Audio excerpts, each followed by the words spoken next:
محبوب کے ذکر میں آ کر بھی جو بخشا نہ جائے یہ سنت الہی کے خلاف ہے۔ اللہ کا شکر ہے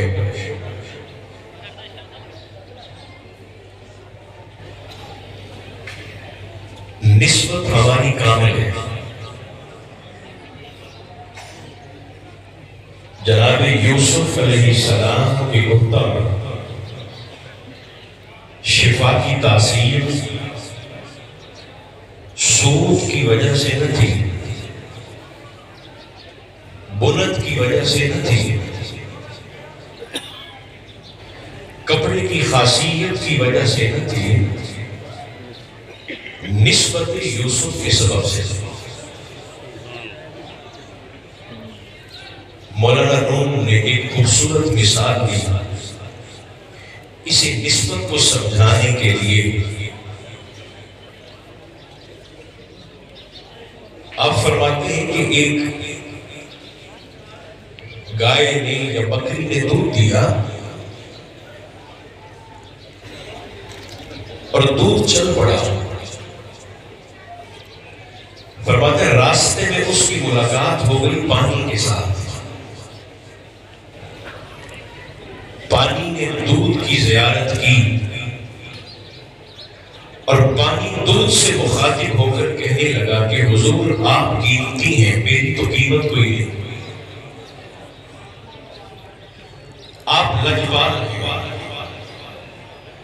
اور یاد رکھیں دودھ ہوتا ہی لجپال ہے۔ یقین جانے میں آپ کو دل کی گہرائی سے عرض کر رہا ہوں، دودھ کل بھی لجپال تھا اور دودھ آج بھی لجپال ہے۔ بس پانی کو اپنی کمائیگی کا احساس دینا چاہیے۔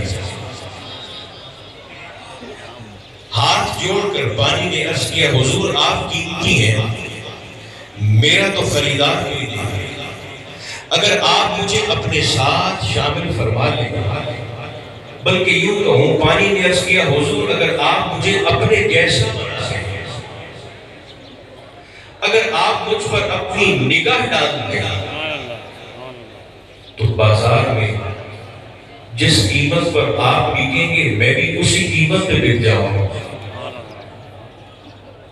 دودھ کو پانی پہ ترس آ گیا۔ رومی کا قلم چلتا ہے،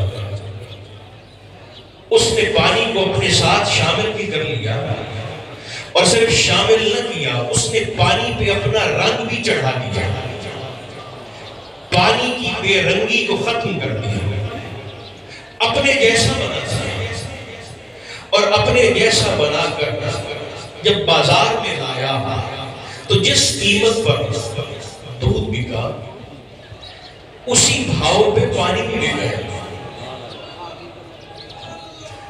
اپنی تربیت کے لیے ایک بات ضرور کہنا چاہوں گا، اپنی قیمت لگتا ہوا دیکھ کر اگر پانی کا دماغ خراب ہو جائے اور وہ یہ سمجھ بیٹھے کہ میں بھی کوئی شے تو اپنی اوقات کو پرکھنے کے لیے ذرا اگلے دن بغیر دودھ کی نسبت کے تنہا دکاندار کے پاس جائے اور دکاندار سے کہے کہ میں وہی ہوں جو کل تھا، کیا بات، آج بھی اسی قیمت پر خریدو جس قیمت پر کل خریدا تھا۔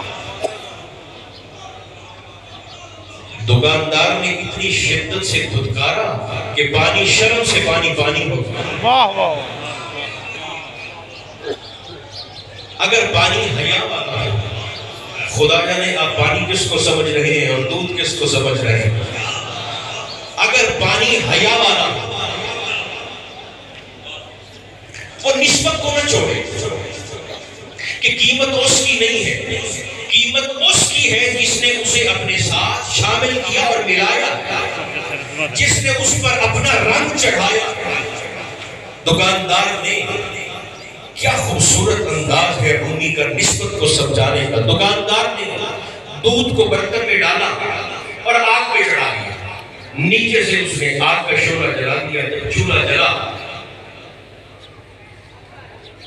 دودھ کے اندر، برتن کے اندر حدت اور حرارت اور تپش اور گرمی پیدا ہو گیا۔ پانی نے کہا یہ پانی حیا والا تھا۔ اس نے کہا حضور آپ نے کریمی فرمائی کہ مجھے اپنے ساتھ شامل کر لیا، بے قیمت تھا، مجھے قیمتی کر دیا۔ حضور اب آپ آرام فرمائیں، میں جلتا ہوں۔ میں جلنے کے لیے تیار ہو جاتا ہوں۔ نیچے سے آگ بھڑکی، شعلہ بھڑکا۔ ایک بات یاد رکھیے، دودھ نہیں جلتا، ہمیشہ پانی جلتا۔ چونکہ دودھ جلنے کے لیے بنا نہیں ہے، وہ بچانے کے لیے بنا ہے۔ جلتا ہے پانی، آگ بڑی، پانی جلتا گیا جلتا گیا، اتنا جلا کہ جلتے جلتے ختم ہو گیا، ختم ہو گیا۔ دودھ نے دیکھا کہ میرا ساتھی تھا، آگ کی تپش سے ختم ہو گیا، جل گیا۔ اس نے اس قدر جوش مارا، برتن سے باہر آنے کے لیے اس قدر جوش مارا کہ دکاندار کو آ کر بھاگ کر چولہا بند کرنا پڑ گیا۔ اس کا جوش تب تک ٹھنڈا نہ ہوا جب تک اس نے پانی پھر سے لا کر دودھ میں ڈال نہ دیا۔ میرے پیر بھائیوں، نسبت کامل ہو تو آگ بجھ جاتی ہے، چاہے دنیا کی ہو یا چاہے عقبہ کی ہو۔ کیا بات، بس پانی کو اپنی کمائیگی کا احساس رہنا چاہیے۔ یعنی سادہ لفظوں میں یوں کہوں، بس آخری جملہ، پانی کو اپنی اوقات میں رہنا چاہیے۔ نگاہ میں رہیں، کوشش کر کے، ہمت کر کے نگاہ میں رہیں، نگاہ میں رہیں اور دعا میں رہیں۔ سارے مسائل کا ایک ہی حل ہے، اللہ مجھے اور آپ کو توفیق عطا فرمائے۔ صلی اللہ تعالی علی خیر خلقہ محمد و آلہ و اصحابہ۔